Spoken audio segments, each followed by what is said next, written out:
wiemy, że miejsce obozu 4 na 7400 to jest miejsce w efekcie w rzeczywistości optymalne miejsce, w którym ten obóz dało się postawić. Zostało wybrane przez 2 tragarzy wysokościowych, którzy składali najpierw depozyt.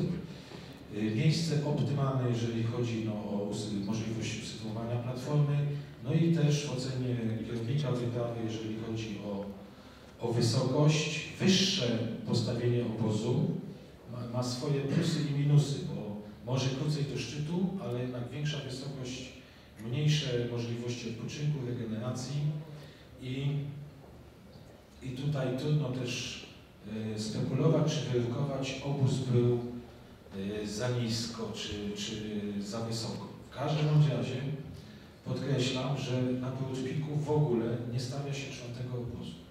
Nigdy. I to była taktyka specjalna tej wyprawy i takie założenie taktyczny plan, żeby 4 obóz założyć, żeby zwiększało szanse wejścia i zejścia na szczyt. I bardzo dobrze, że ten obóz powstał na tej wysokości 7400 w dogodnym miejscu i uważamy działanie kierownika i uczestników jako bardzo racjonalne. Postawienie tego obozu to właściwie było elementem ataku szczytowego. W związku z tym tak wysoko jak się dało postawić, ponieważ to był taki dzień, gdzie się pogoda była nie najlepsza i nasi tragarze szli z obozu drugiego. Oni musieli wynieść z 3 namiot do 4, wynieśli na tyle, na ile się dało, czyli na te 7400 metrów. Oni więcej nie byli w stanie zrobić. Szach im natychmiast zwracał. W związku z tym tam powstał, można powiedzieć, depozyt. To był depozyt obozowy. Ale następnego dnia już szedł atak.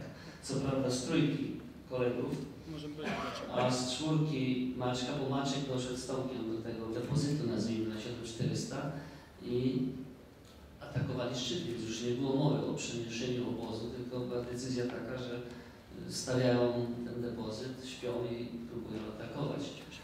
Ale pogoda przeszkodziła temu, a potem przyszedł okres niepogody 13 dni.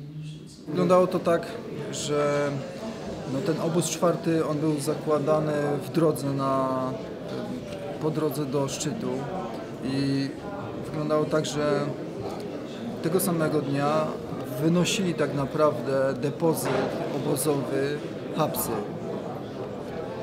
Pogoda była taka, że widoczność była przerywana przez wichurę i takie zamiecie śnieżne. Nie padał śnieg, ale po prostu te tumany śniegu powodowały, że nie było nic widać. My z Adamem nie szliśmy pełną parą, tylko powoli. Hapsy nas przegoniły, założyły oczywiście ten depozyt, ale my po prostu nie wiedzieliśmy dokładnie, gdzie to jest, bo to było za lekką górką, nie było tego widać tak naprawdę. I dochodząc do 3, jeszcze Adam też był trochę wychłodzony, stwierdziłem, że musimy się rozbić tutaj, że musimy na nowo rozbić 3, która była zdeponowana tam, przenocować w 3, bo nie mamy szans po prostu, nie wiemy tak naprawdę ile jeszcze musimy iść. Ale nigdy nie byliśmy tak wysoko. Ten obóz jeszcze mieliście następnego dnia postawić. Nie. Tego dnia. Tego właśnie dnia mieliśmy dojść do 4, a doszliśmy tylko do 3.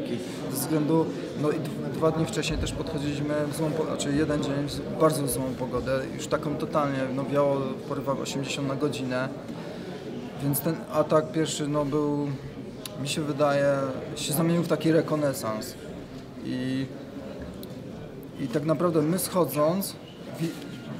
podchodząc też do góry, już atakując rano z tej 3, spotkaliśmy po 1,5 godziny dosłownie podejścia depozyt, który ten Amin i Szachim założyli, ale już nic z tym nie robiliśmy i spróbowaliśmy po prostu podejść jak najwyżej. Widocznie też aklimatyzacja i to wyczerpanie 2-dniowe tą wichurą, w której podchodziliśmy jeszcze mieliśmy 3 godziny naprawdę walki po prostu z bardzo silnym wiatrem dochodzącym, mnie lekko przesuwało.